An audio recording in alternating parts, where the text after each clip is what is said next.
Did you know that after age 60, there are 3 simple exercises you can do every day to stay strong and move without pain? The body starts to send subtle signals when certain muscles weaken, silent warnings that your independence might be at risk.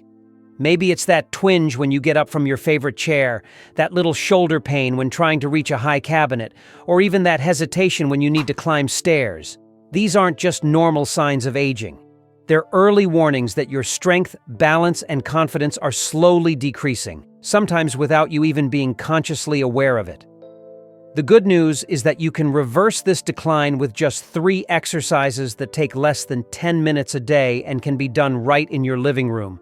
They strengthen the muscles that protect your joints, improve balance, and restore pain-free movement. There's no need to go to the gym or use special equipment, and they work for any fitness level. Studies show that adults over 60 lose about 3% of muscle mass per year, which affects mobility, balance, and even confidence in performing daily activities. Weak muscles increase the pressure on your knees, lower back, and shoulders, making simple tasks more difficult and risky. In this content, I'll guide you through the exercises, including easy and advanced versions, so anyone can follow along safely. Now let's move on to the second exercise. Wall push-up. The second exercise is the wall push-up, which is essential for upper body strength and protecting the shoulders. Research published in the Journal of Physical Therapy, science has shown that upper body strengthening exercises, especially push-up variations, significantly improve posture, reduce shoulder pain, and increase the functional capacity of older adults. The research showed that participants who practiced exercises like the wall push-up reported less pain during common daily activities and also found it easier to perform tasks that require upper body strength. This happens because, as we age, many upper body muscles lose endurance and stop supporting the joints properly, which can lead to shoulder pain, neck stiffness, difficulty reaching shelves, or even trouble pushing doors open. The wall push-up is a simple, adaptable, and extremely safe way to strengthen these areas without needing to get on the floor or perform difficult movements. Here's how to perform the wall push-up with proper form. Stand facing a wall about an arm's length away. Place your open hands on the wall, aligned at shoulder height and slightly wider than shoulder width apart. Your fingers should point upward or slightly outward, depending on what feels more comfortable for your wrists. Now take a small step back, about 6 to 12 inches, 15 to 30 centimeters. The farther your feet are from the wall, the more challenging the exercise becomes, so start slowly. Your body should form a straight line from your head to your heels, which means you shouldn't arch your lower back or stick your hips out. Gently engage your core muscles, as if someone were about to lightly tap your belly and you wanted to brace yourself. Take a deep breath in through your nose. As you exhale through your mouth, slowly bend your elbows and bring your chest toward the wall, keeping your elbows at about a 45-degree angle from your torso, not too wide and not too close to your body. This position reduces pressure on your shoulders and helps keep the joint healthy. Continue lowering until your face is just a few inches from the wall or as far as is comfortable for you. Hold for a brief moment in the bottom position. Then, as you inhale again, press your palms against the wall and extend your arms, returning to the starting position. Your body should move as one solid unit, without bending at the hips, letting the abdomen drop, or pushing with the lower back. The beauty of this variation is its adaptability. If you're just starting out, you can stay closer to the wall, making the movement easier.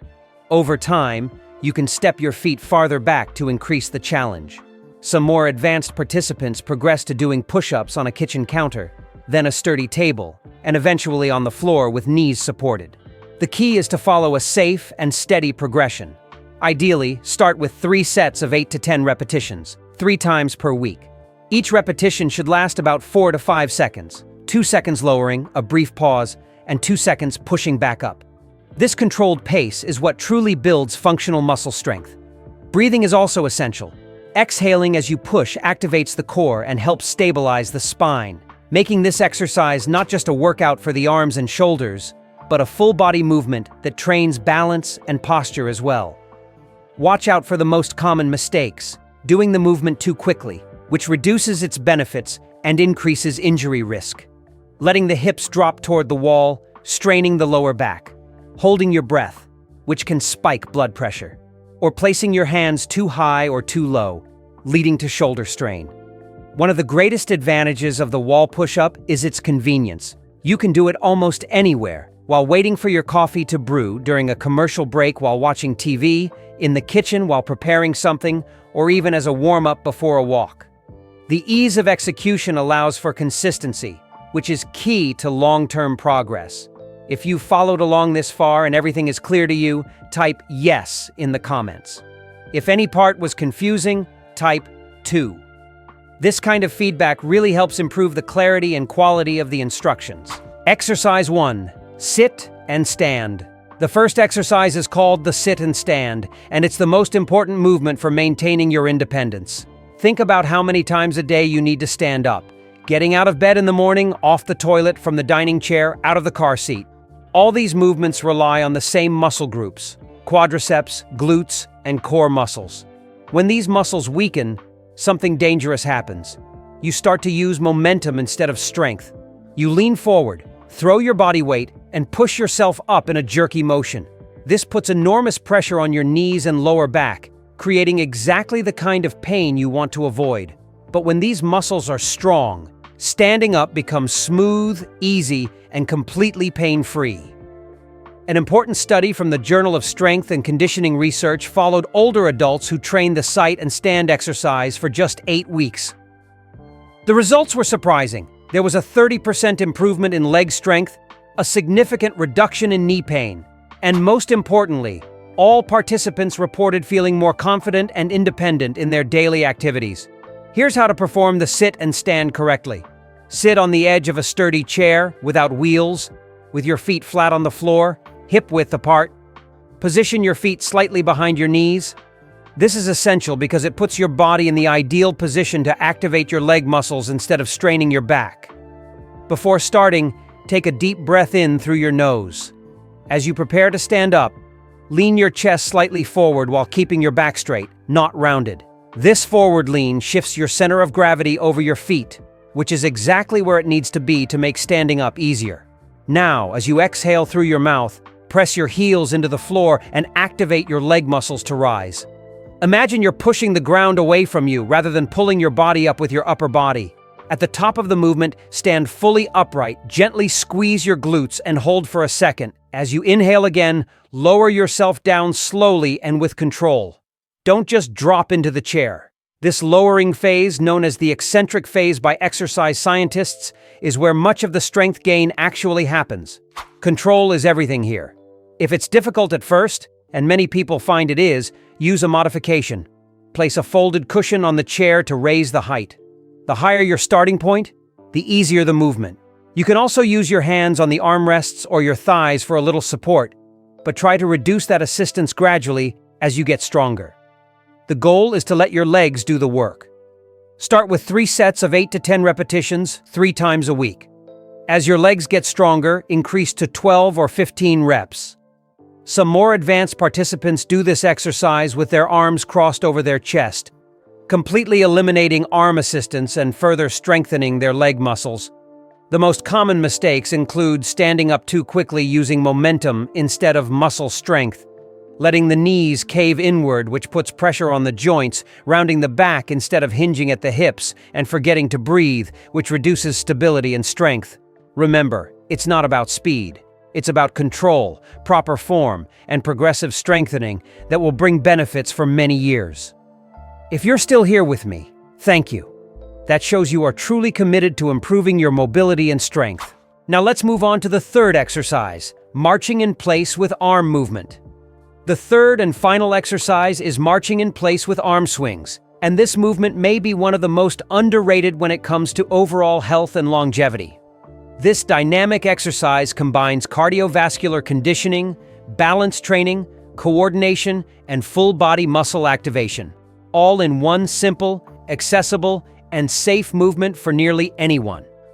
As we age, our cardiovascular capacity naturally declines. The heart becomes less efficient, blood vessels lose elasticity, and our endurance decreases. But research from the American Heart Association shows that even moderate levels of cardiovascular activity performed regularly, can drastically reduce the risk of heart disease, improve circulation, boost energy levels, and even enhance cognitive functions such as memory and mental clarity.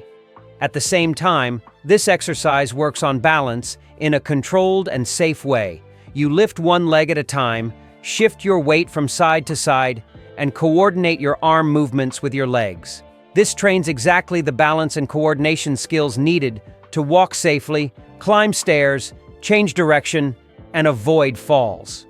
A study in the Journal of Aging and Physical Activity confirmed that exercises combining movement patterns, like marching, significantly improve balance and reduce fall risk in older adults. Here's how to properly perform marching in place with arm swings. Stand with your feet hip-width apart.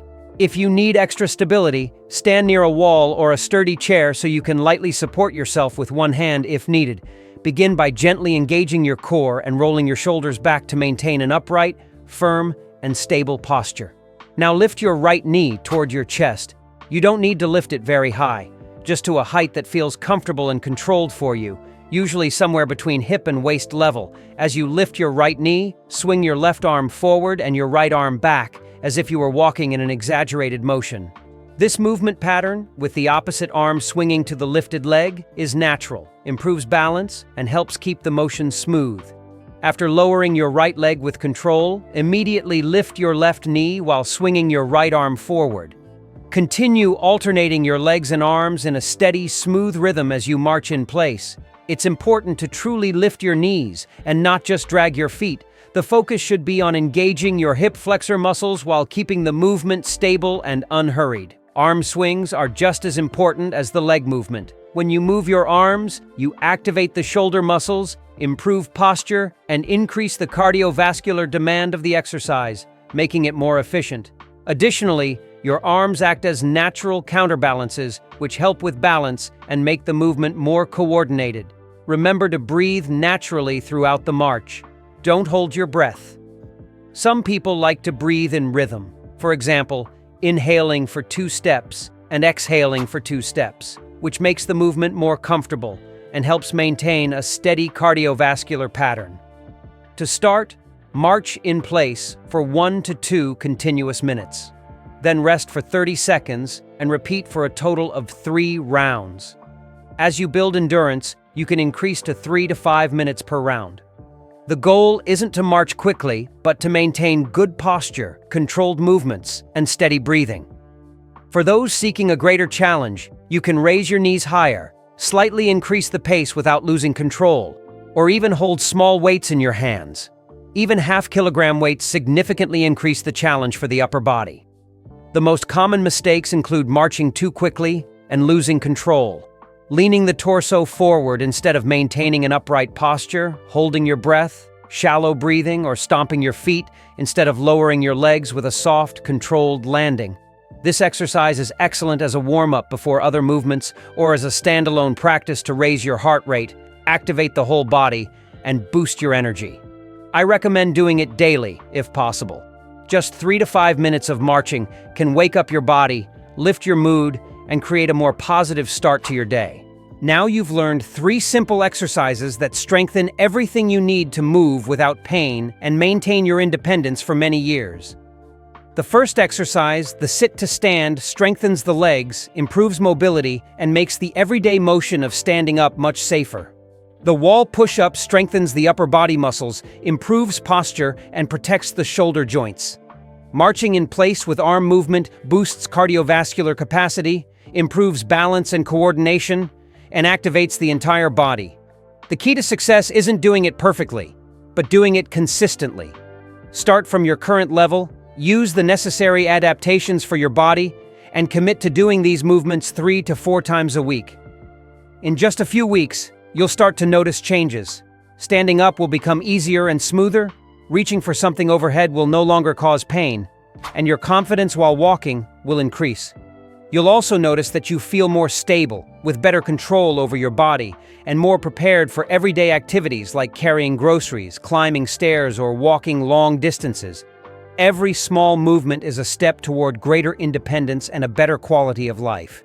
And it's never too late to start taking care of your health, as long as you start today. If this content was helpful to you, leave a comment with the number 9 if you're ready to start the exercises, and type 0 if you plan to share this content with a friend or family member. Sharing helps more people stay strong, healthy, and independent after 60. I'd love to hear your thoughts and experiences. If you haven't already, click subscribe to receive more content that helps you stay strong, mobile, and independent. Wishing you strength, energy, and well-being every day.